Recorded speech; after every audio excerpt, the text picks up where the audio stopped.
On one side of the coin, the fun is over. But on the other, it's only beginning. Big Deke news. The part about the fun being over that I'm talking about is Kendrick Green. The nicknames, the fullback talk, being a fan favorite, all gone. It's over. And it's gone. Because yesterday night we were reminded of his work at the center position. And if he can't at least be a competent backup center, all that stuff about playing fullback don't mean shit. No more of the keg, no more fat slash, and God forgive me for even mentioning Mean Kendrick Green, even though it was only a joke. I wasn't taking it seriously. But now, it's kind of fucked up I even said it. Okay, now the tuxedos seem kind of fucked up. Yeah, it was just not a great showing by Green yesterday. Saw him get cooked multiple times. Also had an offensive holding that brought back one of our better runs. I think McFarland ran it for like 15 yards. And then the icing on the cake was the errant snap to Mason Rudolph. So not good. The thoughts of Green even making this team and potentially being Mr. Versatile and playing this niche fullback position for us seem like they were a decade ago. Seem laughable, to be honest with you. But we might not even need a fullback with how this offense was playing. Ground and pound who? Because the first series with the starters out there, first 3 plays, shotgun, passes, and correct me if I'm wrong, throughout that first series, we might have only ran the ball once, max 2 times. It was the Kenny Pickett show. Dude was damn near perfect in his second preseason debut, 6 of 7, 70 yards. And I must say,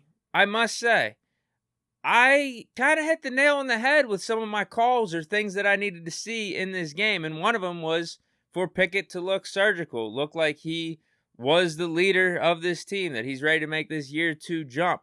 And he did exactly that. There's no question about it. But I also said I needed to see Darnell Washington moving people at the line of scrimmage, which happened.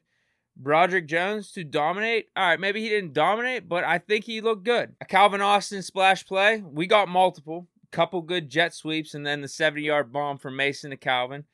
Pickett to look surgical. Already mentioned that.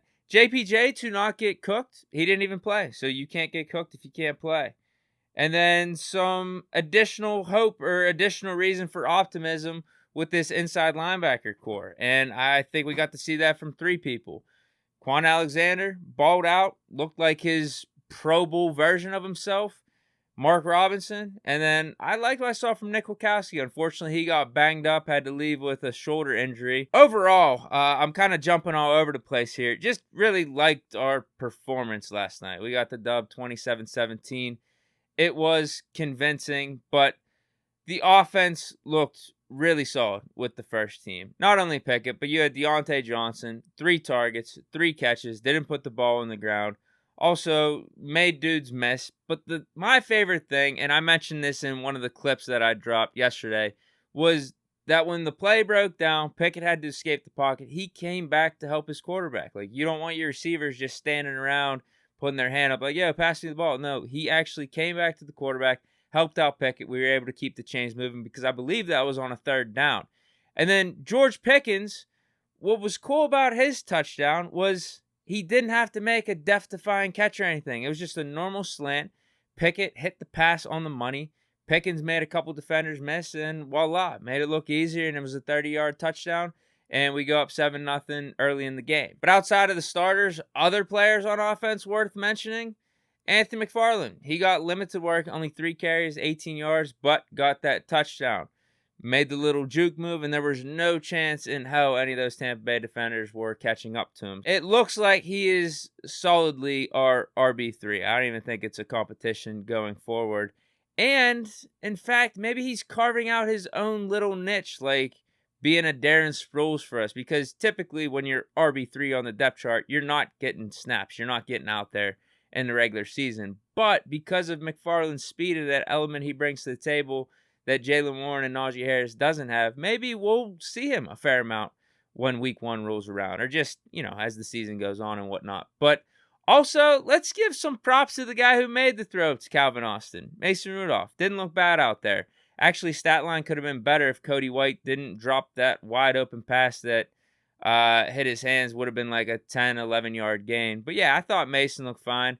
A lot of people are shitting on Mitch, but I think that we're talking about Cody White. I think that pick was on White. I know Mason maybe underthrew it a little bit, but he threw it up there, gave his receiver a chance to make a play, and it looked like Cody White did his best Claypool impersonation, fell back a little bit, gator armed it, hit his hand, and then fell into the defensive back's arms for the pick.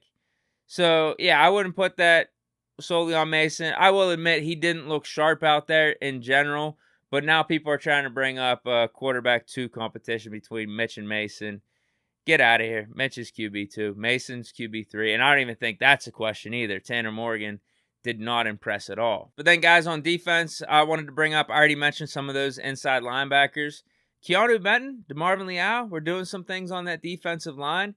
And the secondary, in general, I think was sketchy as the game went on. But I think that was more about how we were playing it. It looked like we were playing some soft defense, some zone coverage. So we did give up some chunk plays here and there. But overall, it was bend but don't break. Trenton Thompson got that interception. He's one of those guys in the $100 giveaway. He's one of those dudes we signed over the last week or so, and I said, he ain't making the team. He got that pick. Now, give him props for making the pick. At the same time, the quarterback literally threw it right to him. I could have made that catch. So we'll have to monitor his progress. Maybe he does have a chance to make the team. If he gets like another pick or two in these next couple preseason games, it's hard to cut the guy who's productive out there, right? Who else on defense? Nick Herbig. He jumped off the screen. As soon as he got into the game, I audibly said, holy shit. Like, wow. Yeah, overall, good performance. And I was happy, too, to see that the starters, or the stars, didn't play. Like TJ Minka, Cam Hayward, Pat P. A bunch of those guys didn't play. We didn't need to see him out there. Tomlin insinuated that if you were healthy, you were going to play, and that meant anyone. But I would rather just go into week 1 healthy, not expose these guys to any additional risk in these meaningless preseason games. And that's not to say we might not get a series out of these guys in week 2 of the preseason or week 3 just to knock off some of the rust. But if it was up to me, I'd go the Sean McVay approach and have those stars, the veterans, not even playing preseason. Just get to week 1 healthy because that's the more important thing. But man, I think that's it for today's Big Deke News, the Saturday morning recap. Let me know your thoughts. If there's anything I missed in this recap reaction and whatnot, drop that down in the comments. But hope you guys enjoyed. Stay chilling and peace.